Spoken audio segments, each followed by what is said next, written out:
Bonsoir. Vous vous rappelez peut-être la dernière grande expérience de physique. Vous avez peut-être vu ces deux images dans la presse. Qu'est-ce qu'il a fallu pour ce petit miracle de la science moderne? Eh bien sûr, une grande équipe, des équipements technologiques de pointe, les théories d'Einstein, mais aussi un événement exceptionnel, la collision de deux trous noirs. Et ce qui m'intéresse particulièrement dans cette expérience, c'est qu'il n'a pas suffi de mesurer l'onde gravitationnelle à un endroit de la surface de la Terre, mais il a fallu plusieurs points de vue. Mon problème, moi, n'est pas de prouver des théories de physique, mais d'expliquer pourquoi elles sont difficiles à apprendre et à enseigner. Vous vous rappelez peut-être de la physique à l'école.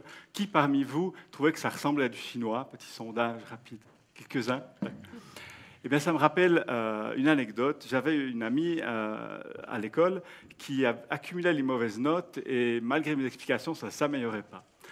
J'ai lui fait alors un marché un petit peu étrange. J'ai dit, mais arrête d'écouter l'enseignant et résous tes problèmes uniquement avec les unités de mesure. Elle a fait une bonne note. Vous n'en conclurez pas que les enseignants sont inutiles, être enseignant est infiniment exigeant, mais j'avais là l'intuition qu'il se passait quelque chose dans la communication. Cette anecdote m'a donné envie de creuser. Évidemment, je n'étais pas le premier. De nombreuses recherches ont été effectuées sur le sujet, la partie orange de ma slide. Et dans ces recherches, on s'est essentiellement concentré sur deux points. D'une part, ce qui se passe dans la tête des élèves, les raisonnements erronés, les idées fausses accumulées au cours de la vie. Et puis, on a eu cette idée, par exemple, à un moment donné, que peut-être le cerveau humain n'était pas fait pour faire de la physique. Une idée un peu étrange si on convient que la physique est une construction humaine.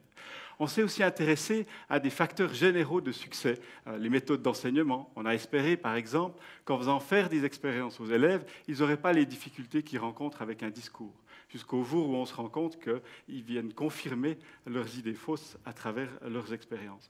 C'est dans ce contexte que je débute ma thèse. Mon travail consiste à aborder le problème autrement. C'est ce que vous avez en vert sur la diapositive. Qu'est-ce que j'ai fait pour ça? J'ai décidé d'articuler plusieurs points de vue. Des points de vue d'élèves, des points de vue de l'enseignant, des points de vue de didacticiens de la physique, d'historiens de la physique. Et mes événements exceptionnels, ce sont les malentendus. Quand j'en vois un, je mène une enquête sur la micro-histoire de la communication dans cette situation-là. Et qu'est-ce qu'on voit avec une démarche clinique comme celle-ci? Eh bien, on arrive à des explications singulières pour chacun des malentendus, spécifiques à la consigne, à la façon de la formuler, à l'usage des signes.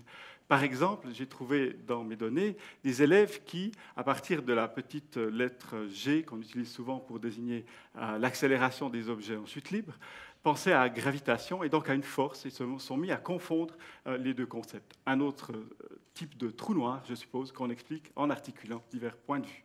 Merci pour votre attention.